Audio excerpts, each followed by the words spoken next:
I was also wondering about this with Larry Fitzgerald coming back. So Larry Fitzgerald, and I was looking at the quarterbacks that have thrown him passes. Aside from Kurt Warner, who's he really had? Doesn't that make it even more amazing when you consider the numbers he's put up, not necessarily in a passing offense or having great quarterbacks, or even a fellow wide receiver who was a great receiver or tight end to take the pressure off of him? I mean, Larry Fitzgerald had Kurt Warner, but he didn't have Kurt Warner for a long time. He had John Skelton and some of those guys. Max Hall. Well, Carson Palmer for a real small window. Yeah. Real small window. And he was awesome with it. Yeah, yeah. But if I look at his quarterbacks, like if you compared his quarterbacks to Jerry Rice's quarterbacks, and then I compare that to some of these other quarterbacks, it's pretty impressive. Tony Gonzalez, did he have great quarterbacks? Well, the Hall of Famer, Matt Ryan, probably. But that was not the majority of his career. Oh, who was he with in KC? Like Trent Green and those guys? Did he have like Elvis Gerbach? But then he also had Brody Croyle for a couple weeks. Yeah, I don't know. Kurt Warner, on Larry Fitzgerald, Kurt Warner and Carson Palmer threw him the most touchdown passes. Then you got Josh McCown, John Skelton, Kevin Cobb, Matt Leinart, Derek Anderson, Drew Stanton, Blaine Gabbert, Max Hall, Josh Rosen, etc.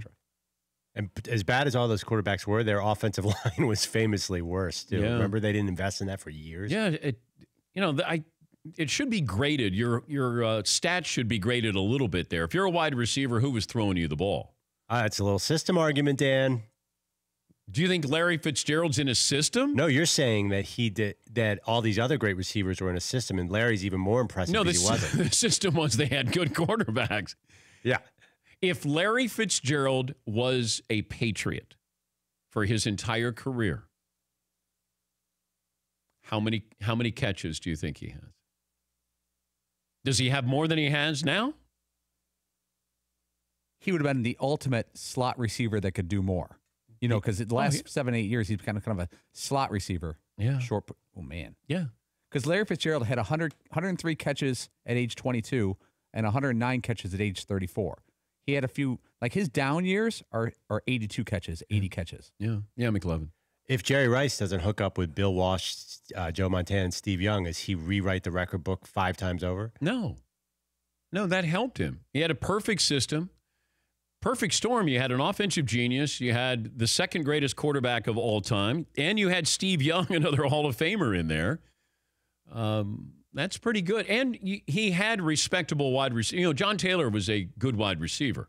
But they had a system there with great quarterbacks. The system was you had great quarterbacks to throw you the ball. Would Jerry still have been a great wide receiver? Yes. But would he rewrite the record books? I don't think so.